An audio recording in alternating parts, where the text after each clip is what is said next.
Hi guys, good morning. Welcome back to my channel. So for today's videos guys is magluluto tayo ng pork, pero supposed to be the ingredients or the process of cooking this is ang ingredients is chicken, pero dahil wala akong chicken, pork ang gagamitin natin. Ayan, so dahil wala po ang aming kasama sa bahay, dito wala si Ate Nancy because it's Saturday. So it's our responsibility to make our own food for the day until tomorrow. So for today's videos, gagawa tayo or magluluto tayo ng pork without using oil. So yes, you heard me right. We're not gonna use oil. Pero watch out guys kung ano yung magiging result ng ating lulutuin for today. Kasi for sure magugustuhan nyo to at gagawin nyo rin to sa bahay ninyo. So this one we have. So this is the only ingredients we need. So I have here the pork. I don't know what part of pork is this because my mom bought that one and I don't bother myself asking what part of pork is that. So I just cook it.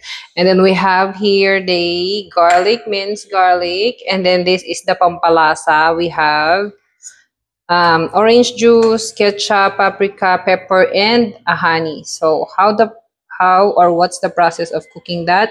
Just watch these videos, guys, and then I'll show you. So in a pan, guys, I have here orange juice, and then I'll just put the pork in there. Yay! So ayan. So let's just cook the pork with the orange juice for until like 15 minutes. Yeah, so let's cook the pork for 15 minutes. Let's cover it up and then let's wait until it's done. Or depende sa inyo guys kung gusto nyo medyo, kung sa tingin nyo hindi pa malambot yung pork, then you can continue cooking it with orange juice. Maybe just add more orange juice. So ayan guys, ano na siya, kumukulo na siya, no? Ayan, kumukulo na siya. I-add na natin dito guys yung ating garlic. Ito, yung ating garlic. Add your garlic. Ayan, buhos lang natin yan siya dyan guys. Tapos, i-add na rin po natin yung ating mga pampalasa, which is the paprika. This one. May dalawang klase ng paprika guys. Merong sweet and merong yung maanghang. So, sweet yung ginamit ko kasi syempre may mga bata. So, ayan. Okay lang natin dyan yung paprika. And then, maglalagay din tayo dyan, guys, ng oregano para pampalasa. Mas maganda. Alam nyo, masarap yung oregano sa mga pagkain. Ano, ano siya, malasa siya.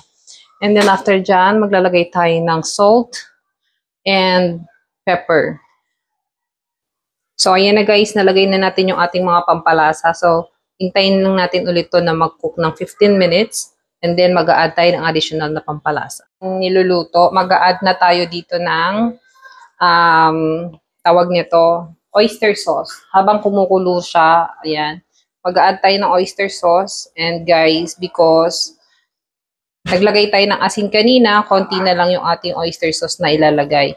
And then, be careful lang sa paglalagay ng asin, ano, kasi mag-a-add pa nga tayo ng oyster sauce. So, later, magkukuha tayo ng titikim dahil hindi ako kumakain ng pork. So, kukuha tayo ng titikim kung sakto na ba yung lasa niya. Okay? So, ayan. Hayaan muna ulit natin siyang kumulo dyan, guys. And then later on, may i-add pa tayo ingredients ulit.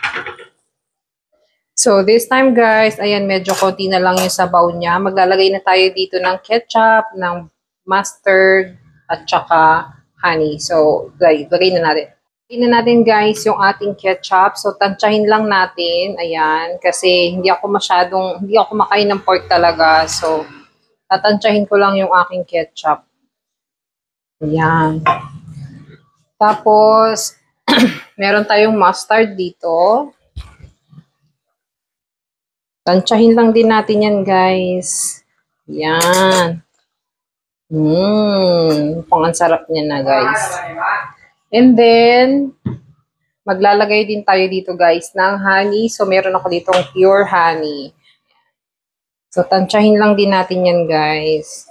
Tansya-tansya lang tayo kasi hindi ako tumitikim. Gawa ng pork nga yung ginagawa ko dito, guys. So, ayan.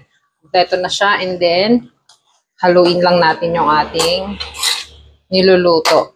Tapos, Pagkatapos mo siyang haluin guys, hintayin natin siya na mag-dry siya ng konti. Guys, hahaluin natin siya. And then after that, wait lang natin siya na mag-dry ng konti yung ating niluluto. So, ayan na siya guys. Dry na siya. So, okay na yan. Okay na tayo dyan. Or pwede nyo pa rin siyang ipa-dry pa ng husto. Depende na po yan sa inyo guys. So, ipapatikim natin siya sa kapatid ko. Ano ba yan? So, ayan si Jonah pala. Jonah, ikaw nga tumikim. Ano yun, te? Basta tikman mo lang kung sakto na yung lasa. Dito pala to si Jonalyn, no? Ayan. Ayan, natutulog na siya. Sarap. So, yan na guys. Okay na yung ating nilutong pork and the orange juice. So, ayan na siya. Ililipat na lang natin siya sa ating lagayan. So, tinikman ng kapatid ko kanina. Okay naman na daw. So, okay na yung lasa. So, papatikim natin siya sa bossing natin ngayon. So, there's the product guys. This is yung ating finished product. And let's see. Ito yung pagkain ni boss. Papatikim natin kay boss yung ating luto. Smells good. Smells good. How is it? That's really good. Nah. Okay, thank you. Bye-bye. Bye-bye. How is it, guys? Kumusta, kuya? Sarap? Sarap? Ikaw, kuya, ikaw. Sarap na tikman mo na? Hindi pa? You're the best mommy ever. Thank you. Si Jonah, masarap? Pwede na? Mag-aasawa na ako ulit? Tita Faith!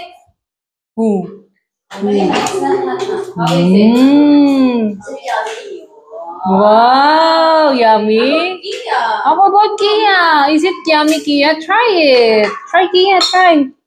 Yan yung nanay ko, guys. Nanay ko yan talagang napakatino ng utak niyan kasing tino ng unang buhok niya. O, tingnan niyo yung buhok niyan. O, yan. Walang mantika yan, kaya pwede kang kumain ng marami. Huwag kang mag-alala, walang mantika yan. Hindi ko ginisa yan sa mantika. Yung anak ko, guys, tingnan niyo, o. Ginawang sabaw yung sauce ng ulam na niluto. Diba? Good cook, Mommy Day. Good cook. Very good. Yummy. Can Mommy have a new husband na? I can? Bongin.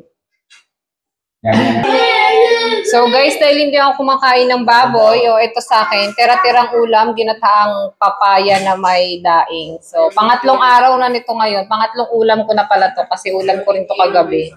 Ngayon, tapos nung nakaraang araw pa. So, yun lang guys. Thank you so much.